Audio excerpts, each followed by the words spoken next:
Hello everyone, this is Venom Geek Media here, and today I am joined by none other than... Drachinifel. And so today we're just going to do we're probably going to do a series of videos, because this turned out to be quite a long conversation that went on for about 2 hours, and one of us wasn't recording. Yes.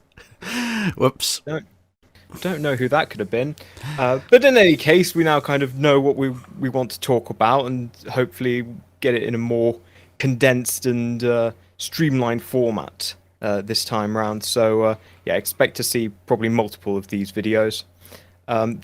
So today we're going to basically talk about ship classes in Star Trek, and Drachinifel here is going to... Well, I'm going to try and see how they map onto real-life ship classes, and see if we can identify a time period that best suits the way that Star Trek seems to have all of its ships classified, or at least how they act, because how they're classified and how they act are usually two very different things in the series. Yes, we're probably going to try to focus on Starfleet, but we may veer off into the other aliens, but maybe try and keep focused on Starfleet. Yes. And then relatively within canon as much as possible, but we'll probably dip into beta canon because there's a lot out there and it's interesting, the sort of way of fleshing out. So we'll probably start by just going from smallest to biggest and just work our way up. Yep. So what I've sent you here is a scale chart for the Maquis conflict, and I thought it'd be worth talking about that first, because the impression we get of Starship, the world of starships in TNG, is that it's all very much about big, large starships like the Enterprise or like the Nebula class, stuff like that. And then in the Maquis conflict, which starts at the end of Next Generation and leads into Deep Space Nine, we see a lot of these small ships, specifically like the Condor and the Peregrine, going up against packs against large cruisers and doing pretty well out of it. Yeah. Now, this kind of the way that Starfleet and the other factions are set up does kind of give us a little bit of a clue as to where it might be best to start looking for a approximate paradigm in the real world, because outside of some beta-gamma canon with things like the USS Titan, you don't have carriers in Star Trek. So that kind of rules out anything post-1920s-ish in real life, because aircraft carriers are a major part of fleets at that point.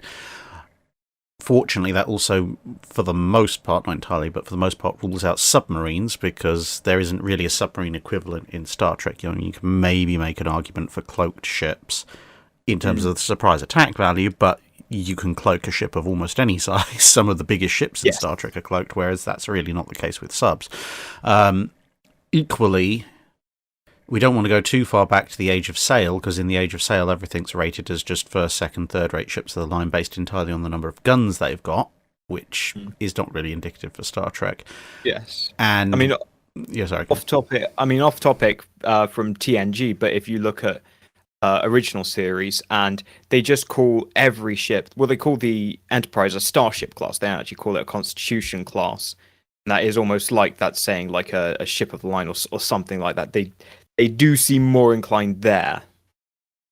Yes. Then again, at the same time, of obvious budgetary reasons more than anything else, Starfleet is a somewhat smaller organisation in Alpha Canon in TOS. Yes. Well, we only ever see, pretty much in terms of other starships, whatever that means, they're all just other constitutions. Yeah, mostly thanks to AMT ERTL's kit building. Yes. That's come in handy. Yeah, I always do laugh sometimes watching the Doomsday Machine episode when you see the Constellation, and it's like, yes, you've literally done Enterprise in kit form and just moved the decals around.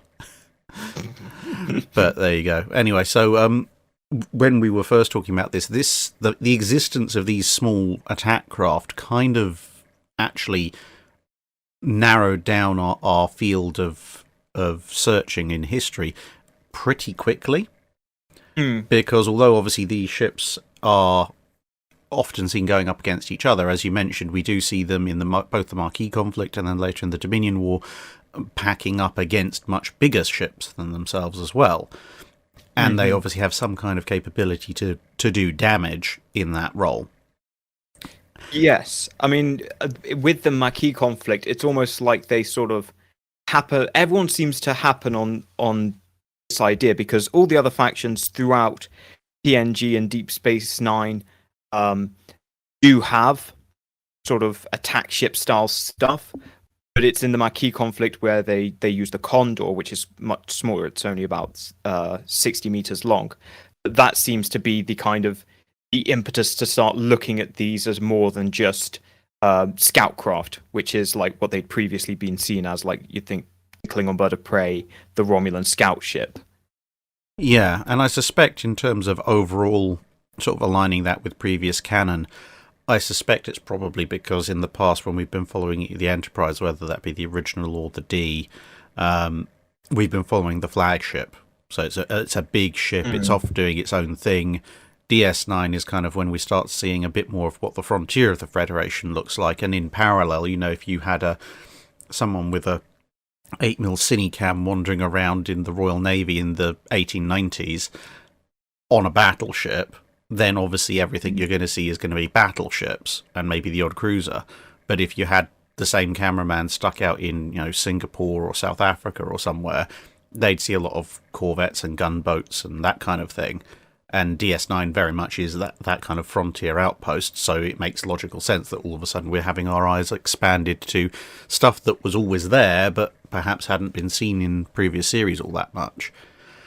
Yes, yeah, because in Next Generation, the Enterprise is jetting around and, you know, doesn't stay in one place too long. So it makes sense that with somewhere that's with a series that's a little bit more confined in location, particularly in early Deep Space Nine, where it is Deep Space Nine, Bajor, and like the demilitarized zone. It's a very set area where the series takes place, and a bit of the Gamma Quadrant, I suppose. But it's a very set area where the series takes place. So it makes sense that you'd see more of those sort of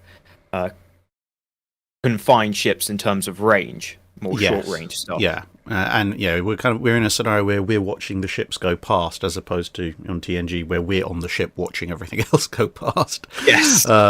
So yeah, and as I mentioned the 1890s, and I think, as I say, the existence of these attack ships basically suggests to me torpedo boats, which is why we kind of homed in on the 1890s quite quickly, because historically speaking, torpedo boats were small, short-range craft, but they had the capability via the aforementioned torpedoes to actually do serious damage to large capital ships. They were fragile, a capital ship could knock them down quite easily, but if they turned up in numbers or if they got in a sneak attack, then, you know, there would be serious problems, and that is kind of the mission profile of a lot of these smaller sort of sub 100, maybe just a fraction over 100 meter ships. They're, you know, as we saw in Generations, for all the issues that final battle had, that you have a bird of prey, and if it gets the drop on a capital ship, i.e. the Enterprise D, regardless of, let's say, the circumstances of it, but they get the drop on it and they're able to do a significant amount of damage before they inevitably get blown up. It's funny you bring up the bird of prey, particularly because of all these here. It's the oldest one because it was from back during the original movies back in the 2280s, and when it was shown there, it was very much actually on that in that role of using torpedoes specifically. I don't think we ever, apart from in Star Trek V, but we don't talk about that one. Yeah. But it just uses torpedoes, which is very different from how it's used later on, where it's pretty much always using disruptors. So I want it in that way. It almost feels like it's been recast or just has changed with the times. I don't know.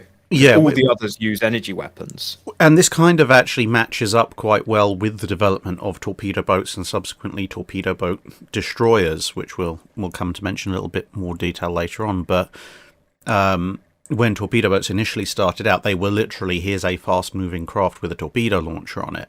And if they had any weapon, any other guns at all, it was purely for suppressive fire and maybe, just maybe, taking the odd pot shot at somebody of their size.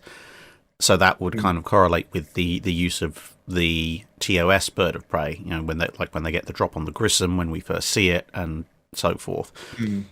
And then as time goes on and the torpedo boats are developed, they start to have more guns put on them specifically to help them take out other ships of their own size. And eventually from there, you eventually get the torpedo boat destroyer, which, as I mentioned a bit later, perhaps comes into play with the Defiant a bit. And that kind of tracks with the bird of prey being upgraded. So now it's, yes, it can go after capital ships still with its torpedoes, but it has these disruptors, which is now, it's always had them, but it's using them a lot more commonly to go after these other attack craft.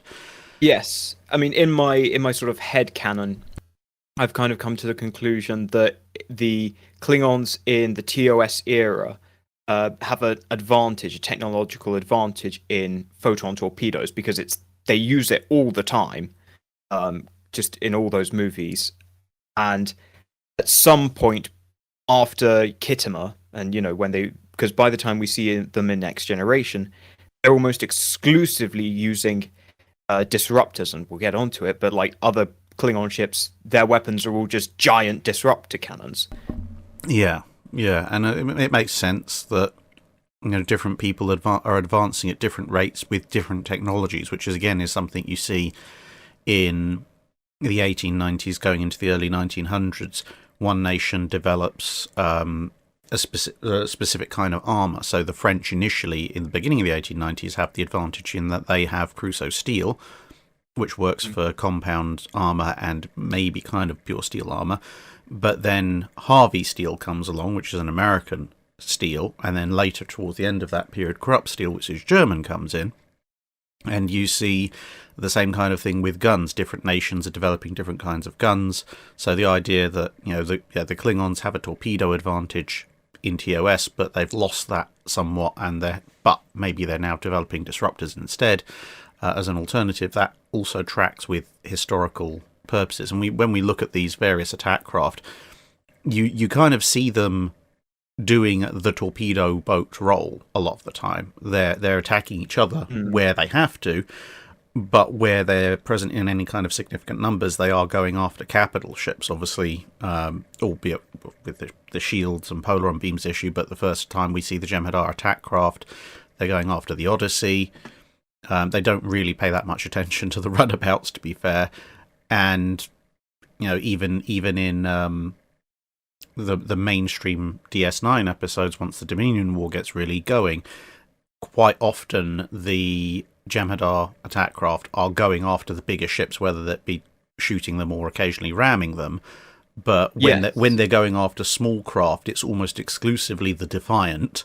I'm just thinking about the battle sequences, and there are a lot of shots where the Defiant is just shooting at Jem'hadar fighters as they pass. Like, they're not actually interested. And again, thinking about that battle at the Battle of Chintoka, where they do a ramming attack on the Klingons, a mass ramming attack, and they're engaged by Klingon birds of prey, but you can clearly see the Jem'hadar have no interest in them. They want to hit the Watchers. Yeah, exactly.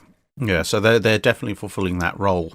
And then as we get to the upper end of this scale of attack craft with things like the Defiant, they're entering almost the torpedo boat destroyer role. Which is probably a good time to talk about that, I guess. Yes, I mean, just at the other end, it's not on this chart, but there are two sort of non-canon, but fit quite well, sort of subclasses or derivative classes. That being, there's this thing called the Norg, and it's a Klingon ship from Star Trek Online, and it's basically an upgunned Klingon bird of prey. And then similarly, the Cardassians have a thing called the Lakat, which is basically a lengthened Hideki. So that's sort of the and they're at the sort of the smaller. They're kind of somewhere in between, sort of being attack ships, but not quite being the sort of distinct destroyers. Yeah, And this kind of torpedo boat destroyer evolution is the next stage of things in this late 19th, early 20th century period. And yeah, it's just seeing the upcoming bird of prey, and it makes a lot of sense, obviously historically, because the best way to counter small swarming attack craft is slightly bigger small swarming attack craft of your own, because it frees up the battleships to have a go at each other. And you can kind of see the same thing evolving in Star Trek, where you have a few people like the Jem'hadar and the Klingons who are really big on their attack craft in the first place, and then when you see other people entering the game, like the Federation, albeit that the Defiant is ostensibly designed for going after Borg cubes, which are of course, the biggest capital ship. So it makes sense that they're making their torpedo boat equivalent fairly heftily armed. But in the absence of the Borg, we see the Defiant more often than not going after similar sized ships to itself, which, it's an overgunned, slightly oversized attack craft. It fits perfectly into the torpedo boat destroyer role. And then this upgraded Klingon craft makes all the perfect sense, because then the Klingons are looking at going, well, the Federation have now built an attack craft that kills other attack craft, we should follow suit. I almost wonder with the Klingon one if it's actually more a result of the Klingon Civil War. And that this was just, because you had that civil war in TNG, and they just wanted something that was slightly more powerful than their opponent. Yeah, and well, I mean, it's probably a combination of both, because obviously the Defiant was a secret program, so they wouldn't necessarily have known about it too much. But yeah, it does make sense once you start to see these things used. That's when the development really kicks off. So, during extended times of peace, people are kind of happy to go incrementally along the lines of what they've already got. But once you start to see conflict arise and you see these concepts put to the test in real life, people are like, okay, that didn't work, or that's really dangerous, we need to design a counter. And you can kind of probably see the same logic of, if you've got multiple different Klingon houses knocking, 7 bells out of each other with birds of prey, someone's probably sitting there going, well, we've got these really veteran warriors, but the problem is the tin can that they're wrapped in isn't lasting very long. So how about we build a slightly nastier bird of prey so some of our veteran warriors actually get to fight more than one battle before heading off to Sto-Vo-Kor? Yes.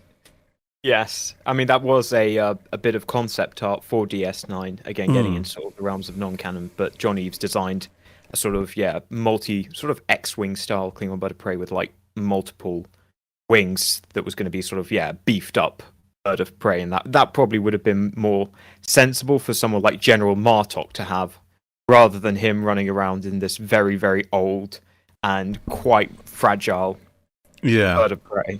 Yeah, I was always in two minds about him running around in the Rotaran, because, as you say, on the one hand, it's kind of, if he so much as catches a stray disruptor blast or polaron blast from a Jem'Hadar cruiser, he's toast. On the other hand, it's kind of also a kind of, three-dimensional chess thinking of, if this is our most valuable general, no sane person would ever think to look for him on a broken-down old Burrell at the edge of the fleet. As we saw, the Jem'Hadar are ramming the Vorchers, and there's probably a fair number of ramming attempts I would anticipate on the Negvar, because they're like, yes, well, it's a big command ship. Clearly, the General Martok must be on that. Meanwhile, halfway across the battlefield, Martok's going, my cunning plan works once again. Yes. I think there's maybe. I'm also thinking, with a bird of prey, you can sort of skip around the battlefield and see what's going on, and you are less conspicuous. So, anyway, we'll probably then move on to the destroyers, which I'm sending up now. Now, this particular chart has, 3 non-canon ships, but some of them are, most of those, the Romulan one is a faster design that's been brought forward. Basically, my theory for that is, or how I use it in my episodes is, this is thanks to Resurrected Starships, because he came up with the idea that these are small, the Romulan attack ships, or destroyers in this case, are small enough that they can basically dock inside the wings of a Diduridex, and the Diduridex can carry them to battle because it's got basically an endless supply of fuel. So they take on more of an escort role. But the rest are more kind of your typical destroyers and just operate sort of without a mothership. Yeah, and this makes a lot of sense again, because the destroyer is the evolution of the torpedo boat destroyer. It comes out of the 1890s. Really, the first true destroyers in large numbers are kind of the 1900s. You start to see them initially at the very end of the 1890s, but it's just a bit of historical trivia there. But one of the main reasons, apart from the fact that destroyers are designed to both kill smaller attack craft, hence the name, but also adopt some of their roles. So destroyers have a heavy gun armament and torpedoes to make sure they can take on both small ships and capital ships. But one of the big changes is that they are seaworthy, so they can go long distances. Admittedly, they're smaller, so they don't have as much fuel, so they can't stick with the fleet. You know, if the fleet's going to go across the Pacific or something, they will need refueling. But as long as they're kept topped up, there's nothing to stop them cruising anywhere else that anyone else does. And this is kind of, I think, the difference between the attack craft in Star Trek and what we've termed here the destroyers of Star Trek, in that when you think about things like the Defiant or the Hideki or the Burrell, yeah, they can go places, but you don't really want to see them going too far beyond a base or your front lines.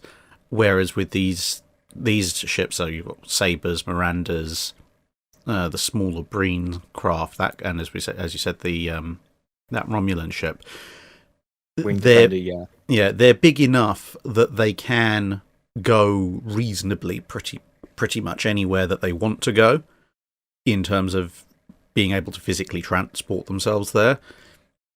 But they're still small, and they're large enough that they can handle small scale situations. But they're also small enough that once push comes to shove, you really want to start seeing them operating in packs, i.e. like destroyer flotillas would. Yes, and I think that actually works very well, particularly with like the Miranda and how we see it used in Next Generation, where we do see through Next Generation Mirandas, despite them being, quite old at that point, going out and getting into some kind of trouble. It can handle a bit more trouble than an Oberth, but not that much, and it still needs rescuing by the Enterprise. But then come DS9, and then we do start seeing them used in numbers. Yeah, and the fact that they are older ships, perhaps, we see one take on, well, again, circumstances, but we do see the Reliant take on a Constitution class in Wrath of Khan, but by the time of DS9, and even TNG, they're certainly not up to taking on the latest and greatest in terms of capital ships. But this kind of role is very much, again, in keeping with historical precedent, because ships of particular designations keep growing in size. I mean, we look around these days and we've got ships that are called destroyers that are 10 to 15,000 tons displacement, whereas the first destroyers were 400 to 500 tons. So the idea that you've got this older ship that maybe starts off as some kind of cruiser, but later on the hull is still useful in service, but it's been downgraded to a destroyer role, is entirely plausible.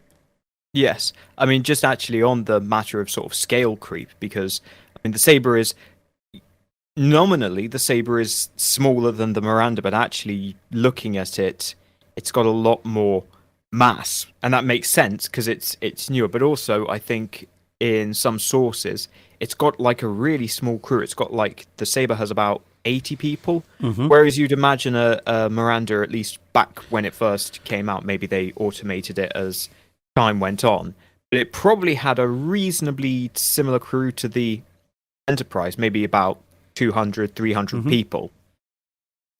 And that's, I think, something that happens today, doesn't it? You've got things that are destroyers that are bigger than old ones, but they have much smaller crews. Yeah, automation of crew spaces and automating of tasks is definitely a trend in the modern day.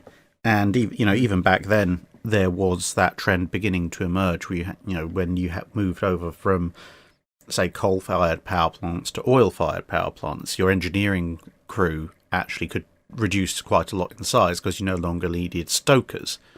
Yes, or like with the loading of the main guns, Yeah. because I think that used to involve a lot of manpower, and they got a lot of.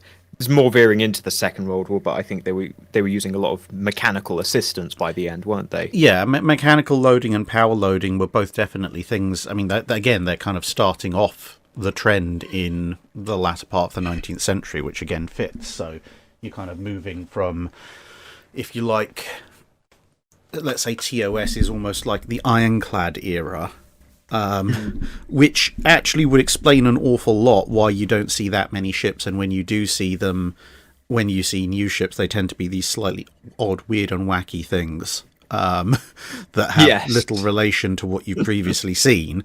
That's perfect ironclad territory, and then you're coming into this kind of pre-dreadnought era, verging on the dreadnought era, where you've now got, ships that are older ships that are being retrofitted for new roles, being downgraded, ships in reserve fleets, but also new ships coming in that are matching them, but look radically different. Because, okay, yes, they both got underslung nacelles, but a Saber and a Miranda are two very visually distinctive vessels. Yeah, I was actually just thinking about that, because, yeah, they've got a lot in common at almost every, like, profile, less so from maybe the side, but like front and top down. They have a very similar sort of look, but yeah, then there's the devil's in the details. Like, yeah, I think the Saber, we don't really see it up close in DS9 because it was quite a low quality model. Yeah, but you can imagine that was firing and maneuvering much better than the Miranda, which we see in the battles. Yes. The Mirandas in the battles in DS9, you tend to see them almost soaring a little bit like giant gliders. Yes, they're not really able to bob and weave. Once they've kind of set a course, they're a little bit committed. Yeah, whereas when you see the Sabers, especially in First Contact, they are a lot more agile and happy to flit around. Yes, definitely. So, I mean, did you want to comment on any of the? I don't know if you're familiar with any of these sort of beta canon ships.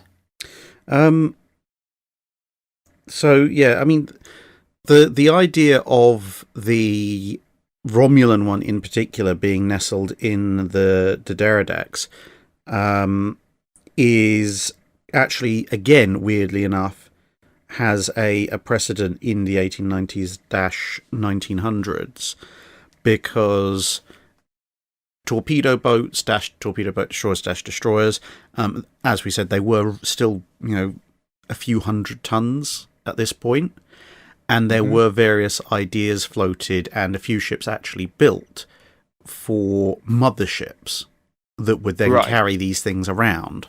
There are even a few attempts to install one or two on actual battleships. An Italian ironclad, actually, a few years earlier, had a torpedo boat installed in a hangar on the back, so it would launch down into battle. Which, in some ways, going into sort of Star Trek Online territory, reminds me a little bit of the Odyssey class with its little attached attack craft. Yes. But yeah, the idea of this whole swarm of little Romulan attack ships nestling within a Derridax which hauls them around is pretty much spot on for ships like Heckler or Vulcan in the 1890s. I think the only difference there being that the torpedo boat destroyer motherships were very much tenders, i.e. they were effectively civilianized vessels. They weren't expected to go into combat themselves. Yes. Whereas obviously the Derridax very much is, but that's just a function of what vessel you choose to be the carrier. There's technically nothing stopping you from strapping a bunch of torpedo boats to battleships, as indeed the Italians tried, and a few others did as well. Yeah, I mean, the reason the Romulans did it, the reason they have these escorts attached to them, is because they fare so badly against the small Jem'hadar fighters when unsupported. Yeah, yeah. It's well, at this size and scale, you do have this paradox of you're slightly bigger and tougher one-on-one, but if your opponent shows up with considerably larger numbers of slightly smaller craft, you may be in trouble. Yes, and it makes sense that the Romulans kind of, as we say, this kind of, it happens, the whole thing of attack ships particularly happens out of nowhere, so it makes sense that the Romulans hadn't prepared for it. Yeah, and as an improvised solution, it makes sense. And I mean, eventually, when we get onto whichever episode of this, when we're talking about the capital ships, we'll talk about the Dederedex a bit more and its design features. But yeah, I do like that kind of infilling of the idea that, you know, the Romulans have a problem. They don't have a time to just go, oh yeah, we're going to develop a specialized, you know, Saber or Hideki or Defiant equivalent. But we do have these things lying around. Yes, and because kind of. I'm just thinking, kind of like the Miranda. You can probably imagine that they're fairly heavily automated at this point. Yes, yeah. I mean, they were probably very small and lightly crewed back in the day, because the Romulans were all about those hit and run ships back in the TOS era. Yeah. Yeah, I mean, looking at it, I can almost imagine that maybe the beak, if you like, the head is a detachable section. Kind of got the power plant and the weapons and the wings and everything all outside, and then if the thing takes a hit, if you have all the crew concentrated in that bird's head section, it can just eject and be its own big life pod. Yes, I mean, and that is actually got something common in the Miranda, in that both of those are built in an era where they're reasonably sized for that period, and there is you would have a decent number of personnel on it. So whereas I think when they're building like the Saber, there's less of a worry about like them having to eject the saucer. There is no saucer to eject. It's all you know, sort of fused together in one contained design. Yeah, and that speaks more to, you know, that there's fewer people on board to lose in the first place, which is quite useful. And I suspect this is, I mean, it applies especially to the older ships like the Miranda and so forth, but I suspect this applies across the board within the realms of Star Trek. There's not so much a precedent in real life. There's a few outlying cases, but generally speaking, I think in Star Trek, especially with the Federation, where their ships are not really supposed to be quote-unquote warships for the most part, and so they have, you know, civilian crews, a lot of scientific equipment, and so forth.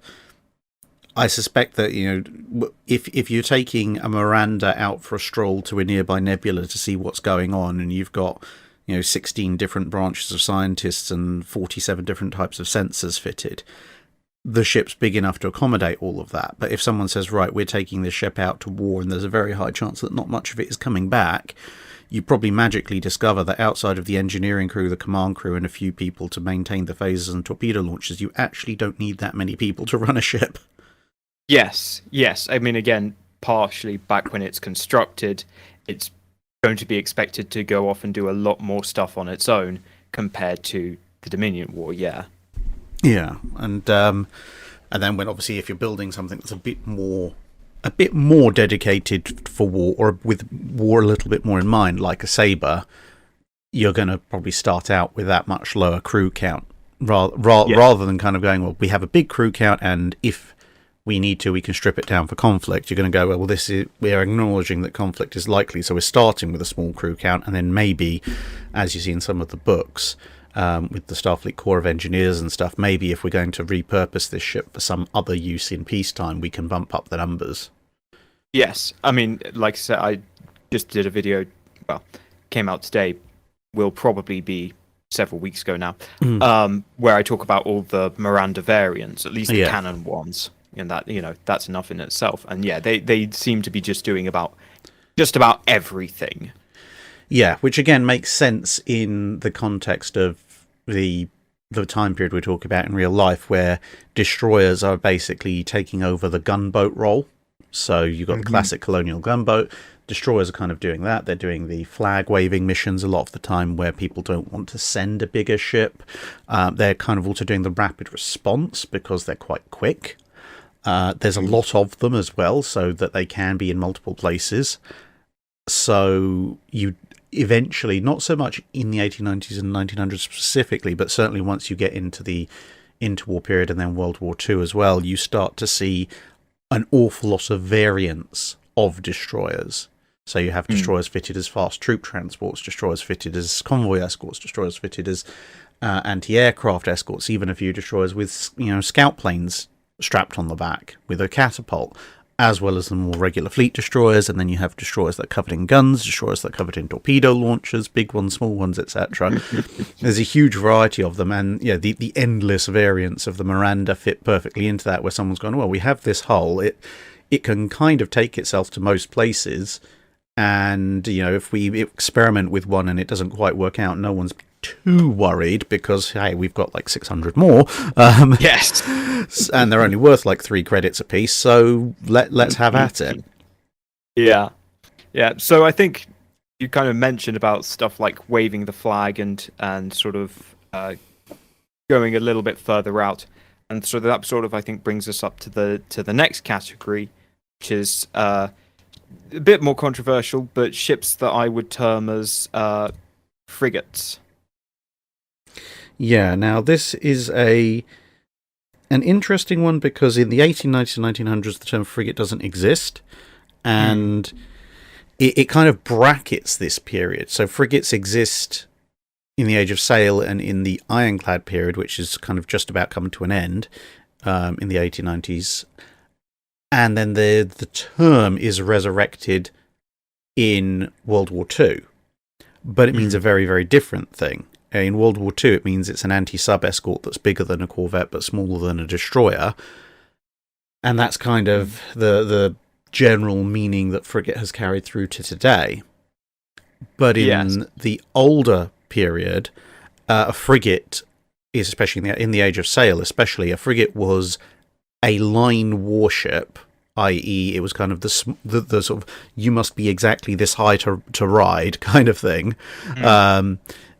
It was the smallest viable rated warship. And yeah, you had 6th rate frigates and 5th rate frigates and occasionally 4ths, although whether a 4th was a large frigate or a small capital ship was up for debate depending on the era. And then above that you had the line ships, literally the ships of the line, what we would term cruisers and battleships nowadays. Yes. So I mean, looking at this chart, I'm thinking particularly, actually all of them, particularly but the Klingon, Cardassian, and the Federation ships, they all look like smaller versions of the bigger cruisers, like the Ambassador and the Galaxy. Yes, we got the New Orleans and the Intrepid on there as well, and these ships do fit that frigate role. So although it's not an 1890s term, we're kind of dragging it forward a bit, because there were a few ships that had been styled frigates still around. And they're mostly in the reserves and second line roles in the 1890s, but they were very definitely larger than destroyers. So it fits that these are also therefore larger than destroyers. And this is, as I say, kind of your minimum viable, we want this ship to go out and do something and we trust it on its own. It's big enough and mean enough to handle itself on its own in most cases. And it's also long range and fast enough that if it runs into something that is really worrying, it can probably escape. It can take a few hits. If you imagine in the Star Trek scenario, you're in orbit of a planet, somebody drops out of warp and immediately opens fire. If you're in a Miranda or a Saber, you're probably going to die. Whereas if you're in an Intrepid, then you could probably reliably get out of there, even if your shields are gone. Yeah, get out of dodge. Yeah, I mean, and actually that is something that the Voyager series seems to show reasonably well. I'm thinking particularly the 2-parter Equinox, where they meet the Equinox, which probably falls into more of that destroyer kind of range. It's quite small, but it's a science ship anyway. Although it's pretty well armed for a science ship. Anyway, it's been completely battered when they find it, whereas like Voyager is pretty much and other than because it's a new episode, so Voyager just recovers automatically for some reason. Yes, and has the infinite shuttles. Yes, but Voyager seems perfectly fine compared to the Equinox, which has been completely battered. Yeah. So I think it does show the difference, and it leads a little bit more credence to the idea that it is a frigate. Yeah, and on a frigate, you'd expect to maybe you could see them in a war situation. You could see a wing of them being quite a useful harassing force on the flanks, or you could use them to reinforce destroyer and attack craft wings, kind of give them an area to center themselves on. And one of the other things is in the episode, which remains near enough unpronounceable because first they put it in Latin and second they used a really long title name, but one of the Section 31 DS9 episodes where they end up on Romulus. Yes. You see the Bellerophon, which is another Intrepid class being used as Admiral Ross's flagship for the purpose, and that fits again within the role of what is a frigate, because in the Age of Sail Ironclad period, a frigate, as well as being the minimum viable rated warship, was also the minimum viable ship that an admiral could hoist his flag on to go and do some kind of diplomatic function without it being seen as beneath his station. Now, he's not going to show, an admiral's not going to show up on a destroyer, but something just that little bit larger, then yes, he can. And the use of the Bellerophon is pretty much spot on for that role. Yes. Well, also, it seems the Intrepid seems designed for that role. I noted that in a ship chat I did for it. It's got a lot of very nice large gallery windows down that front, down its prow, and then you've also got like the very Catherine Janeway has a very, very nice ready room. It's way nicer than Picard's on the Enterprise D. Yeah, and frigates as the bigger show the flag, and going back in time a little bit, they were the kind of show the flag. So you had, if you're talking Age of Sail, Ironclad era, you had brigs and sloops and corvettes. So those were your kind of approximately destroyer equivalent. They show up, they say hello, remind everybody that this navy exists and please don't bother their shipping. But they are more kind of reminders of the power of the distant navy. They're not, even a third-rate navy probably in the context of the 1890s, 1900s, has something that can blow a torpedo boat or a destroyer out of the water. They're not substantial vessels. Whereas when a frigate shows up, and kind of say with this, if you're talking about brigs and sloops back in the Age of Sail, it's the same kind of thing. It's kind of like, well, yeah, we're here, but you're not messing with us, not on the grounds that we can actually stop you, but you're not messing with us on the grounds that we have friends. The frigate is that friend. The frigate is, that shows up and it's like, now we you're can't, in trouble. Yeah, we can't take this out in a single blow, and it is going to cause us some major problems. And maybe we do have something that can take it down, but it's going to be a heck of a lot of trouble, and they are going to get messages out. Someone's going to hear about it, and whoever that is not going to be happy that this has happened. Yes. I mean, actually, I just think that's a very good example of the Breen ship, the Chelgret, as it's called in a lot of other sources. But it sort of fits into this size category of frigate, though it probably doesn't have nearly as much habitable space because it's all weird and asymmetric. Yeah. But we see them using, well, it's the only Breen ship we see them using in Deep Space Nine. And it seems to go off and do its own thing because it captures Worf and Esri just out on this random planet somewhere. I don't know what they were doing there. Just chilling, I guess. And we also see it's able to chase down smaller ships. Like it's able to escape and evade the Defiant, and also then later on in that battle gets on its tail and nearly takes out the Defiant. Yeah, which makes sense of it being a little bit bigger, a little bit chunkier. It's got a bit more power behind it, and also, for all that we've said about the fact that these things have much greater endurance and capability than the smaller ships, historically frigates were also the kind of things that would back off and stay at the edges of a slugging match between the big capital ships, which again is kind of what you'd expect. You wouldn't expect to see any of these ships directly in the front line of a major engagement unless you have no choice, which obviously the Breen, they don't have anything bigger. They have to commit with those ships. But you wouldn't expect in a fleet that's got everything from Excelsiors to Ambassadors to Galaxies to Sovereigns, no one's going to put a New Orleans or an Intrepid wing front and center in a charge. They're going to be sitting on the wings, preparing to harass, pick off damaged survivors. They're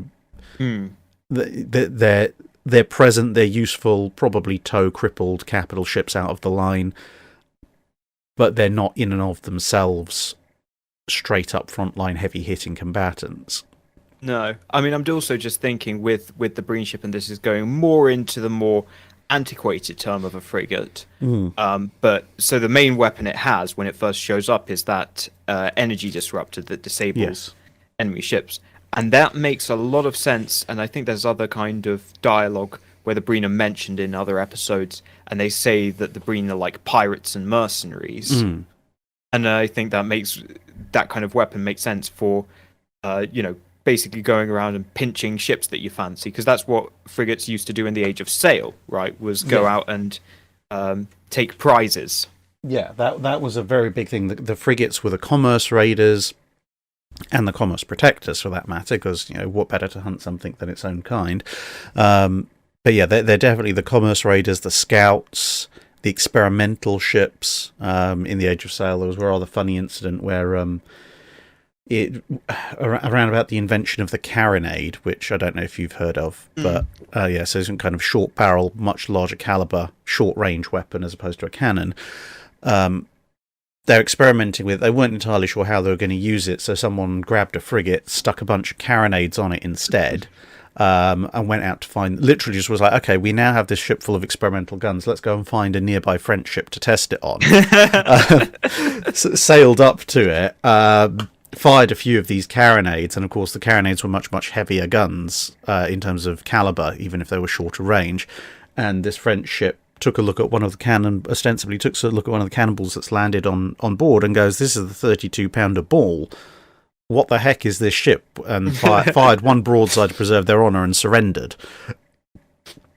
So the Breen energy weapon probably falls perfectly into that category of kind of, for all we know, the Breen might have a core of capital ships hiding somewhere in their home systems, but this is their forward action if they're, historically a raider fleet with a few odds and ends strapped onto their ships to try and make them a bit more threatening. It's the perfect size and designation for them. Yeah, I mean, speaking of odds and ends strapped on, so the Breen ship has a lot of add-ons, but the other ship here that has a lot of add-ons is, three, is the New Orleans, which has those they're highlighters. Yes. Torpedo pods, they've been called since. Yeah. Which again, I think kind of ties into that idea of the carronades of something overgunned for its size. Yes, yeah, exceptionally so. It's kind of trying to make them a little bit more viable in frontline combat, or bring the design up to spec a little bit. Yeah, I mean, my thinking is partially when it was seeing action during the Cardassian border wars, because it's the Rutledge is a New Orleans class, which was what O'Brien was on during the Battle of Setlik 3, which was the start of the Cardassian border wars. And basically, the idea was that if we strap a few extra torpedo launchers to these small ships that are going to be responding to the majority of Cardassian incursions, it might make them think twice. Yeah, that does make a lot of sense. And again, it's it's kind of like that carronade frigate. We're going to put a slightly oversized weapon on things, largely on the basis of it's going to scare the enemy, and in the carronade's case, if you get into close range combat with it, it's actually going to deliver a heck of a lot of firepower. And I can see kind of maybe a similar thing with the New Orleans torpedo launcher pods of, that they might not be the world's most sophisticated weapons, and you could probably argue that they've got a bunch of limitations compared to the more inbuilt torpedoes. They're not going to have as much magazine storage capacity. They've maybe got a little bit more of a restricted fire arc. I mean, apart from anything, they're mounted right over the saucer, so you're not going to be firing at targets underneath you. No. But if one of these things comes swooping in, responding to a distress call, and starts volley firing straight into your face with its already on board torpedo launcher plus all these others, that's going to make you back off and think twice. Yeah, I mean, also, I kind of forget this, but I think in the Voyager pilot, Voyager for some reason is carrying tricobalt warheads. Mm-hmm. Which again, it seems a bit much for a ship of that size. I wonder who they were planning to use those on, or were they just carrying them so that they could say that they had them? Yeah, well, I mean, it especially with Voyager, it being a frigate, it again makes a lot of sense because you have the age of exploration. Admittedly, that is very much an age of sail for the most part, but you even also still have things like the Franklin expedition and various other things going on in the latter part of the 19th century. And usually, when they haven't bought a ship specifically for it, usually it's the frigates that are out doing the scientific observation missions, like go and observe this lunar eclipse, go and find an island in the middle of the Pacific that's only ever been rumoured to exist, and go find the Northwest Passage. It's frigates that have all these random bits and pieces strapped onto them or given to them, random weaponry, which is in an attempt to, again, utilise the fact they're big enough and mean enough to be left on their own to go off and do their own thing. They've got the range to go off and do their own thing, and they've also just about got the size to carry other useful equipment with them to go off and do something. So, yeah.